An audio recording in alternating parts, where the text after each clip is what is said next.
আজকে 12 ডিসেম্বর। আজকে আমার একটা রিসেপশন ব্রাইডাল লুকস আছে, তো আমি আর আমার বর রেডি হয়ে গেছি। সত্যি কথা বলতে সে জায়গাতে আমাদের আজকে ইনভিটেশনও আছে বিয়ে বাড়ির, তাই আমার পতি সাহেব এখন থেকেই পুরোপুরি রেডি হয়ে গেছে। আর আমি তো কাজ করব, পরে গিয়ে যদি সময় পাই তবে শাড়ি পরবো, নাহলে আর হবে না। এই যে এখানে আমাদের সব লাগেজ রেডি করে রাখা, হালকা মেকআপ করে নিয়েছি। এই যে আমাদের গাড়ি চলে এসেছে, এবার গাড়িতে ওঠার পালা। আমাদের গাড়ি 9:30টায় আসার কথা ছিল, একটু প্রবলেমের জন্য গাড়ি 10টার একটু পর আসে, তো সেটার জন্য আমরা একটু টেনশন করছিলাম যে টাইমে পৌঁছাতে পারবো কিনা। যাওয়ার পথে পূজাকে নেওয়ার জন্য 2 বাজার ছাড়িয়ে আমরা একটু দাঁড়ালাম। ওদিক দিয়ে ওঠো, ওদিক দিয়ে এখানে আমার বর একটু ওকে বকাবকি করছে, তার কারণ ও কোথায় দাঁড়াবে বা কোথা থেকে উঠবে এক্স্যাক্টলি লোকেশনটাও বলতে পারছিল না। তো ফাইনালি আমাদের যাওয়া হচ্ছে, তোমাদের একটু ভিউটা দেখাই। ও তোমাদেরকে তো বলাই হয়নি, আজ আমার লোকেশন 55 কিলোমিটার দূর পলাশীপাড়ায়। মনোরম প্রকৃতি। ফাইনালি আমরা ক্লায়েন্টের বাড়ি চলে এসেছি। গাড়ি থেকে ব্যাগগুলো নামানো হচ্ছে, প্রচুর লাগেজ ছিল, বিশেষ করে হেয়ারের একটা আলাদা ব্যাগ ছিল, মেকআপের একটা আলাদা ব্যাগ ছিল, তার সাথে নিজেদের জিনিসের রিং লাইট, গিফট সব কিছুতে প্রচুর ব্যাগ হয়ে গেছে। দিদি এত লম্বা আসছে না। যে ক্লায়েন্টের বাড়ি ঢুকছি আমরা।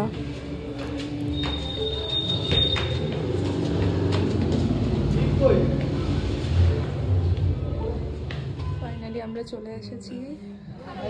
এসে দেখি এখানে আমার ক্লায়েন্টের রিচুয়ালস চলছে। আজকে আমার অনলি রিসেপশন লুকস করারই কথা ছিল, কিন্তু আমাকে সকালবেলায় ফোন আসে যে ভাত কাপড়ের সময় যদি আমি সাজিয়ে দিই, তো সেই জন্য একটু তাড়া দিচ্ছিলাম, কারণ পরপর 2টো লুকস, বুঝতেই পারছো।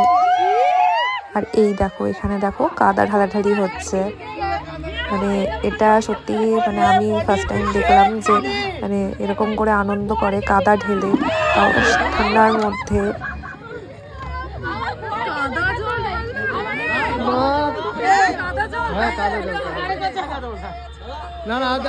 ফাইনালি আমার ব্রাইড এখানে এসে বসে পড়েছে, ওর চুল শুকানো হচ্ছে, কারণ বুঝতেই পারছো কাদা ঢেলেছে মাথায়। এখানে আমি রাতে কীরকম ধরনের ফন্ট হেয়ারস্টাইল করব সেটাই আমি একবার দেখে নিচ্ছিলাম, যাতে আমার তখন হেয়ারস্টাইলটা করতে গিয়ে আর বেশি টাইমও না লাগে আমার।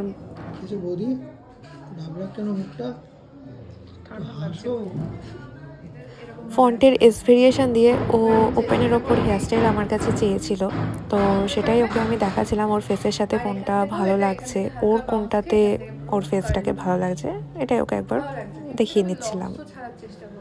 তাও এই জায়গাটা গ্যাপটা থাকবে না, ওনার এই জায়গাটা কার্ভ আছে, এটা এমনি টিকলি বসালে এরকম ভাবে পেতে যদি দিতাম তাহলে প্রবলেম হতো। ঠিক আছে, আচ্ছা এখন কি তোমাকে ক্রিম্পিং করে হেয়ারস্টাইল করবো নাকি প্লেন হেয়ারস্টাইল করবো? ক্রিম্পিং করে পূজা, ক্রিম্পিং ধরো। আচ্ছা, এখানে ব্রাইডের ভাত কাপড়ের লুকসের ফুল মেকআপের টিউটোরিয়ালটা দেওয়া আছে। তোমরা যারা এখানে পরপর আমি কিভাবে কি মেকআপটা করেছি সেটা দেখতে চাও বা শিখতে চাও, তো ভিডিওটা পুরোপুরি শেষ অবধি দেখো, তাতে আশা করি অনেক কিছুই হেল্প হবে। মাথা নিচু করে থাকলে মাথা নিচুই হয়ে যাবে। আচ্ছা তোমার সোনার কানে কিন্তু ওইখানে রেখেছি। হ্যাঁ, সোনার জিনিস তো খুব ভয় লাগে আমার। ফার্স্টে আমি ওর ফেসটা সম্পর্কে বলি। ওর ফেসটার মধ্যে ভীষণ ছোট ছোট কালো কালো দাগ ছিল বা স্পট ছিল। আমি দেখো ভিডিওতে জিজ্ঞেসও করছি, ক্যামেরায় অতটা ভালো করে বোঝা যাচ্ছে না, সেই জন্যই বললাম। এখানে আমি ফার্স্টেই ফেসটাকে ক্লিন করে নিয়ে তারপর আমি ময়শ্চারাইজার অ্যাপ্লাই করছি। ওর সেন্সিটিভ স্কিন ছিল, হালকা অয়েলির দিকে। এরপর আমি পোর ফিলিং প্রাইমার ইউজ করেছি, যেটা ফরএভার 52 এর, খুব ভালো, রিজনেবল প্রাইসের মধ্যে, খুবই ভালো।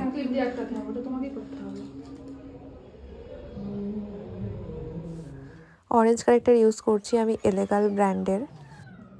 কারেক্টারটাকে ঠিকঠাকভাবে ব্লেন্ড করতে হবে, তো খুব বেশি ব্লেন্ড করাও যাবে না, আবার খুব কম ব্লেন্ড করাও যাবে না। তারপর আমি একটা রিকোডের কনসিলার প্যালেট থেকে নিউট্রালাইজ করছি। কনসিলারটাকেও ভালোভাবে ব্লেন্ড করতে হবে।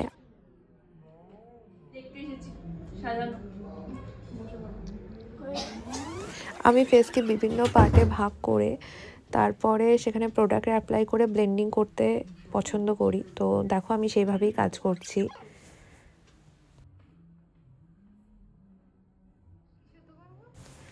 এরপর আমি ওর স্কিন কালারের থেকে একটু ইউভি টোনের কনসিলার অ্যাপ্লাই করেছিলাম। আচ্ছা, ওর গিফটটা ওকে দেওয়া হয়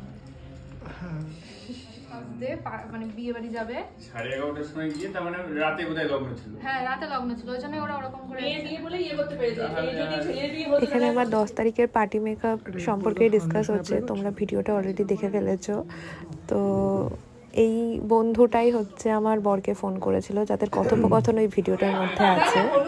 আমি হোয়াটসঅ্যাপে দেখে দিয়েছি, তারপরে আমাকে যখন ফোনে কথা বলছে হলুদ আর লালটা ঠিক একটু বাজে ব্যাপার হয়ে যাবে। আমি সিরিয়াসলি বুঝতে পারিনি যে হলুদ আর লালটা কোন দিকে বলছে। তারপরে বললো হলুদ লালকে মাথায়। 1 মিনিট, তুই বুঝতে পেরেছিস কি বলতো? ও তো স্পেশাল হলুদ বলে দেখেছো, এখানে ফাউন্ডেশনটাকে আমি ভালোভাবে ব্রাশ দিয়ে ব্লেন্ড করছি, কারণ ব্রাশে ফুল কভারেজ মেকআপ হয় আর বিউটি ব্লেন্ডারে একটু মিডিয়াম কভারেজ মেকআপ হয়। তো এখানে আমার একটু ফুল কভারেজ মেকআপটা দরকার ছিল, যেহেতু ওর স্কিনে স্পট ছিল বা দাগ ছিল, সেটাকে হাইড করার জন্য। তারপর আমি বিউটি ব্লেন্ডার দিয়ে ড্যাব করেছি, যাতে আমার যত এক্সেস প্রোডাক্ট থাকে সেগুলো যাতে আমার উঠে চলে আসে। এবার পাউডার বেকিং করা হচ্ছে। আমি পাউডার সেটিংটাকে খুব পছন্দ করি, যার জন্য আমি খুব অল্প কোয়ান্টিটিতে পাউডার এখানে অ্যাপ্লাই করেছি, বাট তারপরও দেখো ব্রাশ দিয়ে হালকা হালকা করে ঝেড়ে দিলাম। পাউডার কন্ট্রোর অ্যাপ্লাই করছি। ডে মেকআপ ছিল, তাই বেশি হেভি কোনো কন্ট্রোরের প্রয়োজন ছিল না, এই জন্য লাইটের ওপরেই আমি কন্ট্রোরটা রেখেছিলাম। আর এই দেখো আমার ব্রাইট ব্লাশার দিতে গিয়ে মুখ ফুলিয়ে ফেলছে, যখনই বলছি হাসতে মুখ ফুলিয়ে ফেলছে। ইয়ে করতে চুলগুলো এমনি সাদা হয়ে যাচ্ছে না, অসুবিধা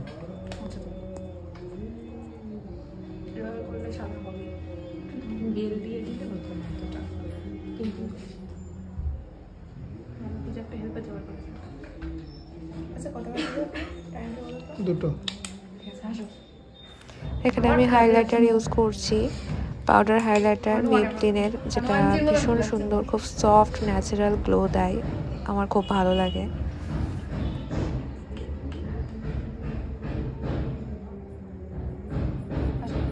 আসো, তুমি তো সে ক্যামেরার মতো না, এটা সারাদিন এটাই বলতে হয়। সিঁদুরদানের পর্ব চলছে, একটা ভীষণ ভালো সময় বলছে হাসো হাসো, কি যায় সেই সময় তবেই না ছবিটা ভালো আসবে, যে হাসো। ইয়ে কি রে, হাসির সময় দাঁড়া, এই সময়টা তো একটু পার হতে দাও না, ওই সময়টাই দরকার। আর ওটা ওটা যখন রিয়েল ছাড়া নর্মাল হয় না, সেটা বোঝা যায় যে রিয়েল রিয়েল, ফেক ফেক। তো বুঝতেছিল না। চলো এবার আই মেকআপ শুরু করা যাক। আমি ফুল মেকআপ হয়ে যাওয়ার পরেই আই মেকআপটা পছন্দ করি। আমার জানি না কেন মেকআপের আগে আই মেকআপ করাটা ভালো লাগে না। আর একটা বিষয় আছে, আমি ফাউন্ডেশন যখন অ্যাপ্লাই করি তার সাথেই আমি আইয়ের বেস করে ফেলি একসাথেই, আমি আলাদা করে তারপরে কোনো আইয়ের বেস করি না। আর দেখো এখানে আমি একদম পিঙ্ক কালারের ওপর একদম একটা শিমার অ্যাপ্লাই করে খুব লাইট আই মেকআপ করেছি, যেহেতু এটা ডে, আর সবাই বলেইছিল খুব ন্যাচারালের ওপর আর সিম্পলের ওপরেই মেকআপটা রাখতে, তো আমি সেটাই চেষ্টা করেছি, যার জন্য আমি বেশি কাজল বা হেভি কিছু দিইনি। যারা নিজেদের স্পেশাল ডেতে নিজেদেরকে সুন্দর করে তুলতে চাও, তারা অবশ্যই আমার সাথে কন্ট্যাক্ট করতে পারো। আর যে সকল ব্রাইড অল্প বাজেটে স্টুডিও বুকিং নিয়ে সাজতে চাই, তারা অবশ্যই আমার সাথে কন্ট্যাক্ট করতে পারো, আমি স্টুডিওতেও সাজাই।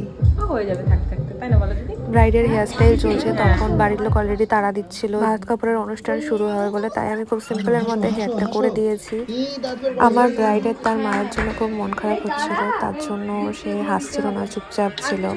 প্রথম থেকেই ভিডিওটা দেখলে বুঝতে পারবে। এটা আমার ব্রাইডের ফাইনাল লুকস। এরপর আমি কোনো ভিডিও নিতে পারিনি, তো দুটো ছবি নিয়েছিলাম, সেই ছবিগুলোই এখানে অ্যাড করেছি। তোমরা জানিও কমেন্টে কেমন হয়েছে লুকসটা। তার রিচুয়ালসেরও কিছু ছবি অ্যাড করলাম। থ্যাংক ইউ ভিডিওটা শেষ অবধি দেখার জন্য। রিসেপশন মেকআপ লুকসের টিউটোরিয়াল নিয়ে দেখা হচ্ছে নেক্সট ভিডিওতে, ততক্ষণের জন্য টাটা।